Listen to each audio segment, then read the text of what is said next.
Hey everybody, welcome back to Project Lil Willy. Today's video, we are just going to go through the design process, how I designed it in the computer, what parts I used, and then progress pics along the way. It is quite a bit of information, so hopefully you enjoy as we go through all of this. One thing to note on this is the body that I used in the CAD model. I was able to find the technical drawings in the Ford archives and draw those into Solidworks, and then I modified from there. So hopefully you enjoy, and that's everything. When I was little, my dad had he had an old Jeep, a Jeep YJ, which is a 1990 Wrangler, and I don't know if it's just because I was little and there's just nostalgia tied to it, but I've always loved those, particularly the smell of it, because it was a carbureted engine, so it just had a unique smell, but also just the interior. The dash on those is just unique, the roll cage, everything about it.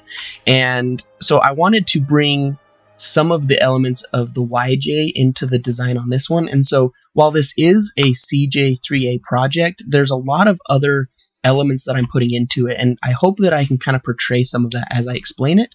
There's just hidden little Easter eggs all throughout that I think are really cool, and hopefully you guys will too. But that's kind of where I'm coming from on this, is I'm trying to bring in the nostalgia from when I was a kid into a project today. So basically this right here is what I'm shooting for with an end goal in mind. And it does resemble the Willys, but it is not, basically nothing on it is original. And so what I wanted to do with this segment here, I just want to go through and look at where we're at and what it took to get to this place. So the original dimensions, just so you can have an idea, on the original Jeep, the wheelbase was 80 inches long, and the frame itself was about 10 feet long. And so it's a very small vehicle. When you're standing next to it, they're somewhere around, with the windshield folded up, I think they're somewhere around 5 feet tall. And so they're just relatively small, which sometimes with modern vehicles, we don't really understand how small old cars really are. And that's what actually got me really excited about this initially, is just the fact that it is a small version of a Jeep, a modern Jeep. So yeah, so 80 inches on the wheelbase, that's really short, and I wanted to make this so that it is something that you can drive at freeway speeds, and at an 80-inch wheelbase, that's a little bit squirrely, and so I wanted to make it a little bit longer without modifying the length of the body itself. That is a very common thing that people do. They'll lengthen the door, they'll lengthen the bed rails. I wanted to just keep it original dimensions just because I love the look of how small they are. And so I had to get a little creative with where I changed the wheelbase. Basically what I did is I moved the rear wheel well back 5 inches, and then I just moved the front axle forward 3 inches. So overall I have a wheelbase of 88 inches, just a little bit longer than the stock wheelbase, but it does add quite a lot to the look and stability overall. After that, I had to go through and determine what I wanted to use for axles, drivetrain, what I wanted to do for the frame, and everything in between. And so it has taken a lot of time to get this far, and I hope that we can go through at a high level, just seeing everything in the model and where I came up with everything, and my hopes that it will actually be a good vehicle when I'm finished. Tragic if it's not. Here, this is the modified version of what I got from the Ford archives. This is modernized or modified to what I needed. So it has the wheel wells already moved, and then I made a new floor, redesigned the dashboard and everything. But what I wanted to talk about was going through and what I actually changed, even though it looks very similar to the original body. So one thing that I changed, in order to get big tires on this thing, which they're going to be 35-inch tires, I had to actually add clearance in the fenders. And in order to do that, I just did what is called a highline kit, where I moved the fenders upward and trimmed the hood. So the fenders originally are actually down here, and I moved them up about 3 inches, 2.5, 3 inches, just to give me a little bit more clearance, and modified the hood accordingly. I also changed the fenders so that it is a little bit more of a modern look to it. The original fenders came straight right here, and they were the full width of the body, and I just brought mine in a couple inches and tapered them slightly, just changing the shape, giving it a little bit more of a modern look without looking foreign. And then, as I mentioned earlier, this is a wheel well that was enlarged and also moved back 5 inches. The MB had a flat tailgate, much like this one, and I wanted the flat tailgate rather than having a hatch, rather than having a drop-down tailgate like trucks do. And so I designed a panel and modified it to fit what I needed, which there's the fuel filler you'll see later that goes into this hole rather than having the pintle hitch, among other little details there. The dashboard itself was really, really fun to design, and I'm probably going to do a whole video on the dashboard. It's going into detail on what I came up with there. But like I mentioned, how I wanted to bring in details from the Jeep Wrangler YJ from 1990, that's what I tried to lay out here in the dash. So the YJ Wrangler had the gauges lined out on either side of the steering wheel for the tachometer and speedometer, and then the remaining gauges lined out along the dash, much like this here. So I wanted to incorporate that into the design as much as I could, just because it's a really cool detail, and I think aesthetically it looks really good in this situation. Another little detail on the dash that's kind of fun. Right here is just a cursive Jeep, but the original Jeep that I purchased had a toolbox underneath the front passenger seat, and on the front of that toolbox there was an embossment that just was cursive Jeep, and I wanted to keep that. So I cut it out, set it aside, ended up welding it into the glove box door, and we'll go into that more later, but that's just to kind of keep the original part of the Jeep with this new one that I'm building. This is what the MB windshield frame looks like. The one that I am using is heavily modified and customized, and so it doesn't really look like this at all. But this just gives us an idea of kind of the starting point when starting the design process. It's pretty tricky because yes, I'm starting with an original design in mind, but since I knew that I would likely be rebuilding the floor and changing all the body panels, it kind of meant that I wasn't really starting with anything, and I had to pick my own constraints along the way, which was a really fun process, and we'll get into that with the frame design next. My friend Scott here, he's kind enough to help out here. He's somewhere in the background. Let's see if we can find him. Where are you? Oh, there you are. Hello. He's been kind enough to help out with making these videos. So any of this beautiful video magic you see, that's him. I'm dumb with this stuff. Do it, man. But yeah, so he's really good at this stuff, and he's helping me out with this. And he asked a really, really good question. He said, when you're starting with a car from scratch, where do you start? Which, that one was a tricky one at first because I was starting from scratch. I've never built a car before from scratch. This is my first one. And what you find very quickly is that there are all of a sudden a million variables that can go into the design of a car. And you have to as quickly as possible, get rid of as many variables as you can to make them so that they become constraints, which will help channel your design and get you going in one direction rather than 5,000 directions. I really went down this rabbit hole, particularly with like building the body. I was like, oh, I'll make a fiberglass body, or I'll build a carbon fiber body, or I'll make it out of aluminum, or I ended up just with steel. I kind of got carried away with this. Sense, when you, of course, yeah. And so that was one of the early constraints. I was like, okay, no, I'm keeping a steel body, and that helped narrow things down a lot, changed the whole design, and just kept me going in the right direction. But from there, I wanted to make sure that I've determined the use of the vehicle, which this vehicle, while it will be pretty capable off-road, I wanted it to be comfortable on-road primarily. And so I didn't want to do a full tube chassis, and I wanted to make sure that it still had body mounts so that it would help with the noise, vibration, and harshness. NVH is what it's known as, so that it's just comfortable to drive. And so that was another constraint very early on. And I also wanted to have a 5-speed transmission, which the original Willys MB came with a 3-speed. It had 60 horsepower and a 3-speed transmission. I want a little bit more horsepower, and I wanted to have at least a 5-speed just because I love driving a 5-speed manual on the road. The problem with doing a 5-speed manual is it's a longer transmission, and it's a very short wheelbase. So you have to kind of get creative with how to make that work. And so that was a big factor when determining the drivetrain itself. Chevy came out with a motor that is called the LZ9. It's a 3.9 liter, 60-degree V6, which has pretty good numbers as far as how big it is and the small package. It's physically a very small motor, and that is the motor that I ended up deciding to use. And so it has somewhere around 240, 250 horsepower. And I was able to get a bell housing from a Dodge Dakota. I can't remember the year. I think it's like a 1993 4-cylinder Dodge Dakota. It's kind of a random, unique bell housing, but it bolts right up to the transmission, which I chose to use, which is an NV3550 out of a 2000 Jeep Wrangler. And so, yeah, so I was able to bolt the engine right up to the transmission, which is super helpful. I didn't have to have any adapter plates, anything like that. Got really lucky there. And because the engine is so small, I was able to move it forward in the engine bay, which made it so that I could move the transmission forward, and it allowed me to have room for a long enough driveline to get the suspension travel I wanted and still have the 5-speed transmission.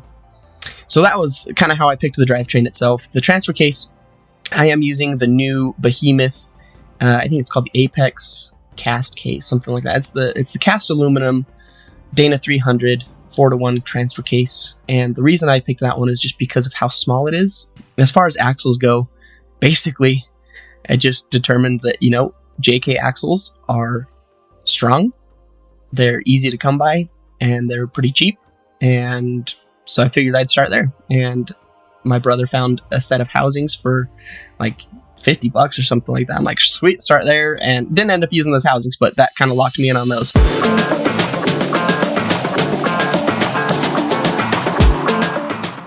So hopefully this will help clarify a little bit what I was talking about with the drivetrain itself. So I was able to pick the parts that I wanted and then just fit them underneath the body and around the axles and just kind of started from there. So I don't have CAD models of most everything, and so a lot of this is drawn by hand and painstakingly so. But this is, I took some quick tape measure dimensions of the engine, and it actually turned out to be pretty dang accurate, which is cool. And then, yeah, same thing with the transmission and everything. Just got some quick dimensions, and then I went through and added them in there. And then just pieced everything together, put the axles in place. And on this particular vehicle, I decided that I wanted to try the ORI struts. These are 12-inch length, so I'm getting 12 inches of travel at all 4 corners, which is pretty hard to do with such a short, little, small vehicle. But I was able to work that out and make it happen. So this is just a quick snapshot of what the chassis itself looks like at ride height. That includes the full steering setup, all of the suspension and drivetrain, everything put into place. And so little by little, I'm going to take away and just kind of focus on individual parts. And so we're going to start with the frame, just because that is kind of the main piece that holds everything together. So this right here is the frame. So this is the skeleton that holds everything together. And I, rather than using the original frame from the Willys MB or the CJ, I decided that I wanted to just make my own for several different reasons. One, given the suspension I was doing, it was much easier to make a new frame rather than try and modify the old frame. Second, I changed everything about the Jeep, and so the old frame just no longer would fit. And also, this frame hopefully is a little bit stronger than the original frame, given that it is fully boxed versus just a C-channel frame. So this is the final iteration of the frame that I built for the Jeep, and this just wanted to go through each part of it. So the round tubes, those are just the shock hoops that mount the shocks. Pretty straightforward, pretty basic. This right here, I had to get a little creative. Rather than having the shock hoops land either on top or outside the frame, I actually had to get creative and have it land inside the frame, which was kind of fun. I think it looks pretty cool too. So that was just to go around the steering box, because I have a steering box that sits right here. Then I have all of the suspension provisions put into here as well. And the way I actually built the frame, there's a company locally here called Oshcut, and they have a tube laser. And so I was able to design the whole frame here in Solidworks, and then send the files off to them, and they cut it out. The thing that was so cool about that, one, it was super fast. Two, made it really easy to build. And three, I was able to go through and put little keyways in the tubes so that the tubes would just clip together. The brackets would clip right into it. So everything is as perfect as it can be right from the get-go. And it actually went together really quick. I built the whole frame itself. I welded the whole thing together in an afternoon. I mean, it was really slick. It's pretty cool to be able to do that just because of amazing laser technology. Building this by hand would have taken me a very long time. Not impossible, but it just would have taken a while. The suspension itself, it's pretty difficult to put the suspension where I needed it, so I ended up making a subframe right here inside to put the suspension brackets underneath the vehicle. Just helps with the geometry, clearance, and everything when I'm articulating. And overall, that's kind of how the frame landed. It looks really goofy. Most Willys frames you see are basically just straight. This one is clearly not. That's what it looks like from the side. And this is what it looks like from above. It is not straight at all. So now that we have painstakingly gone through and designed the oh-so-beautiful frame, we now can show the suspension components that went into that. The original suspension on the Willys MB was a leaf spring suspension, which basically means that anytime you rode in it, you broke your back. And I want it to be nice and cushy. So I decided to do a 4-link suspension in the rear with triangulation and a 3-link suspension with panhard bar up front. So I went through and used the handy dandy 4-link calculator that you can just get online to help with calculating or determining where I needed to put the suspension points on the frame. And from there, designed the brackets and had, again, like I said, key into the frame just when it's getting cut out. And so this is kind of what it looks like, more or less.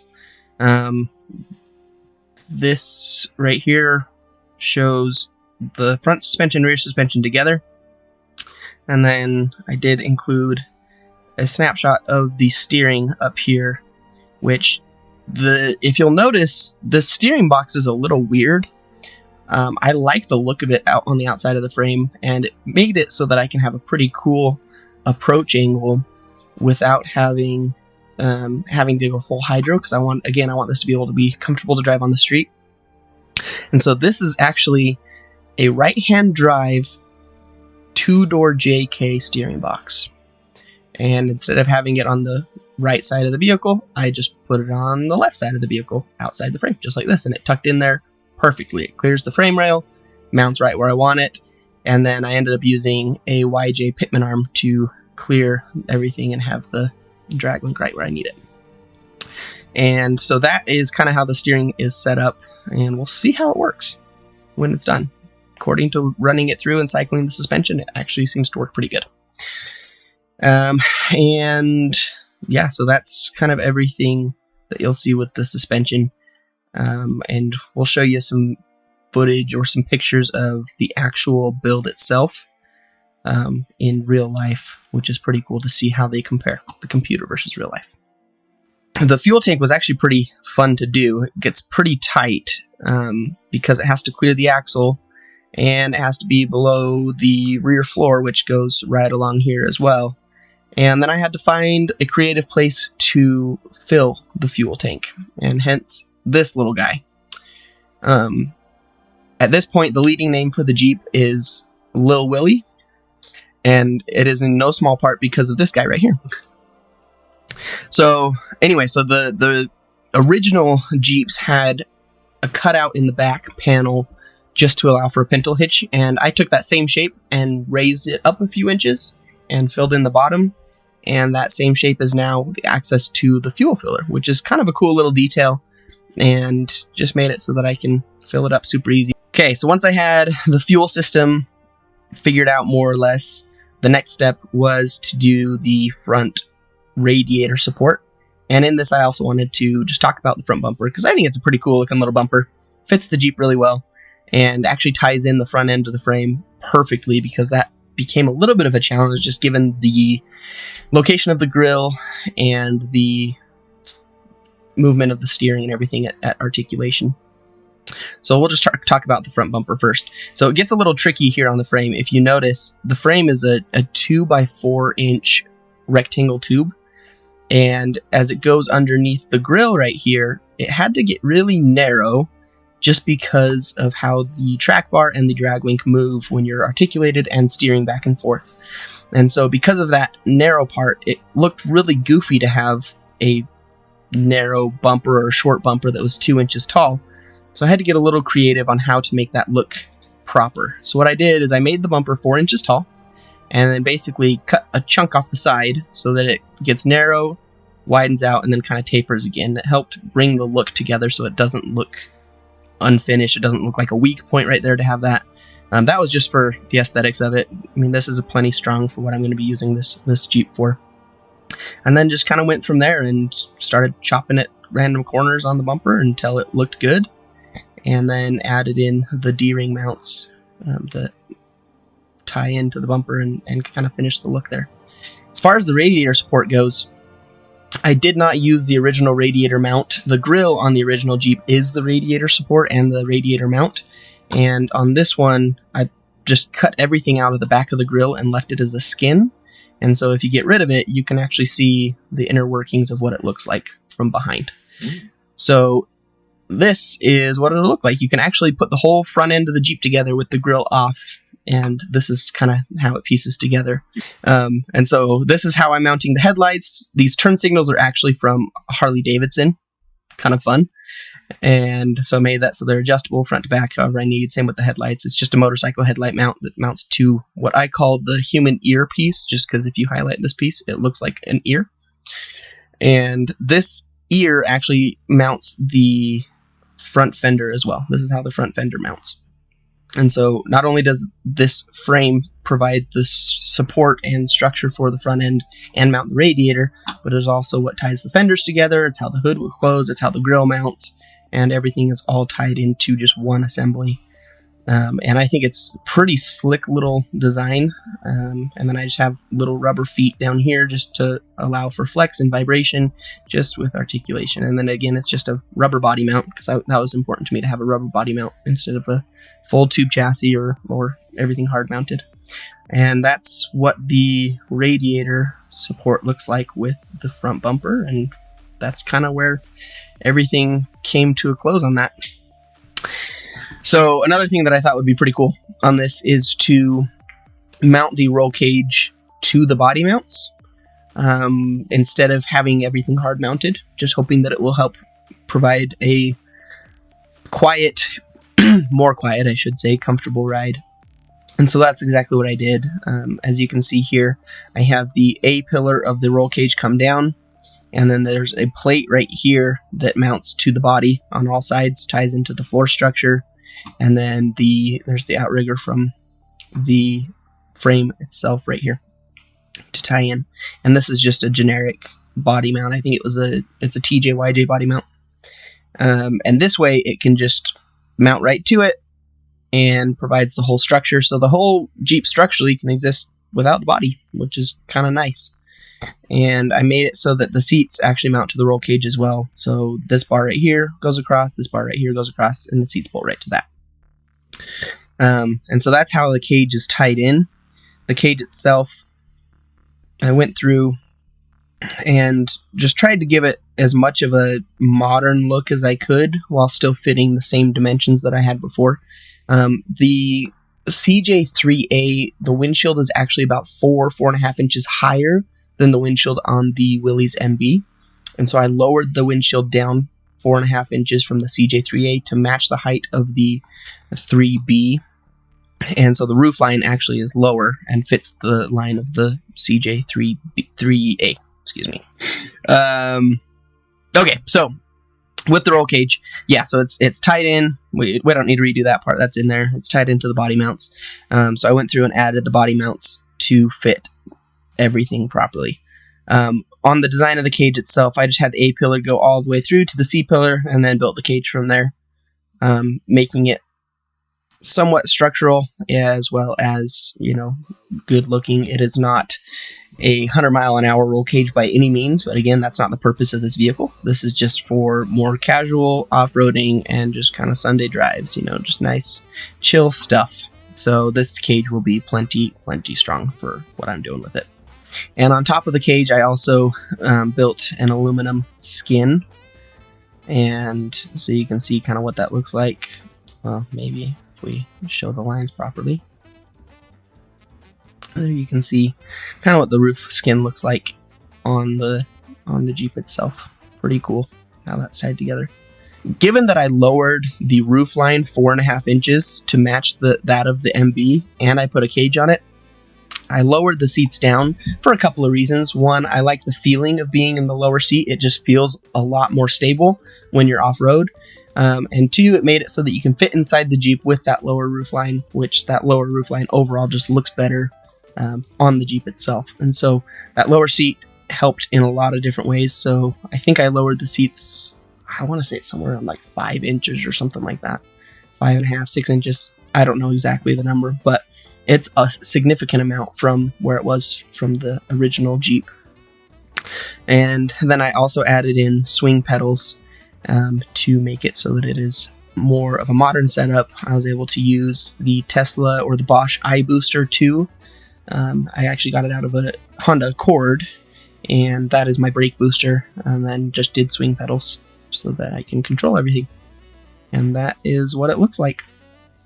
Another thing that I wanted to go over with this CAD model is the windshield assembly. Like I mentioned before, the windshield assembly on the CJ was 4 inches taller than the windshield of the Willys MB. And so I lowered the windshield. I basically just chopped a section out right here below the glass, chopped it out 4.5 inches, something like that, just to lower that windshield down, makes it so you can see out of it, makes it look super good.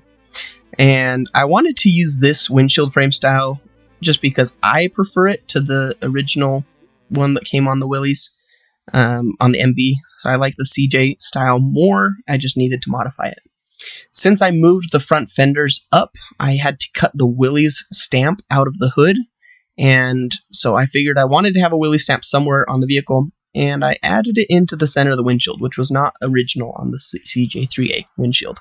But I added it in there and then went through and made the front of the windshield look like this.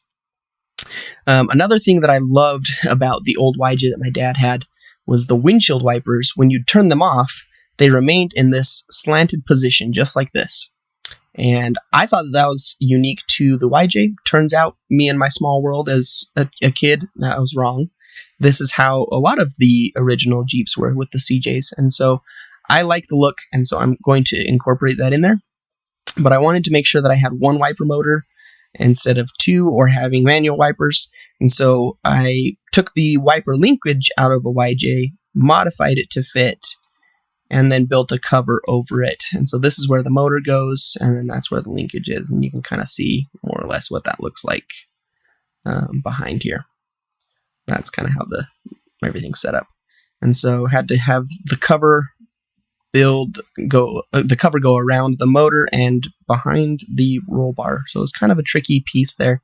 But I think overall it is a very cool, very good looking windshield assembly, and I think it ties the rest of the Jeep together very, very well.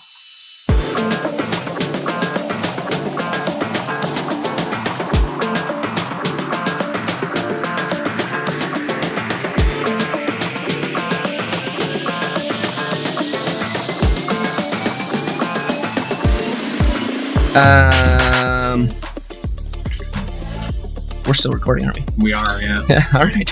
Okay. Well, we'll just we'll go ahead and maybe if we get enough of this stuff, we'll have a behind the scenes video at some time. Yeah. Behind the scenes. What the freak was my brain trying to say that? Dude, I should have a blooper reel. Why I knew what my brain was trying to say. I don't know what my mouth. Why are you getting a blooper reel here? That's unfair. Okay, done. Another thing that I wanted to do with this one that I thought would be kind of a fun. You good? Have water. Hairball.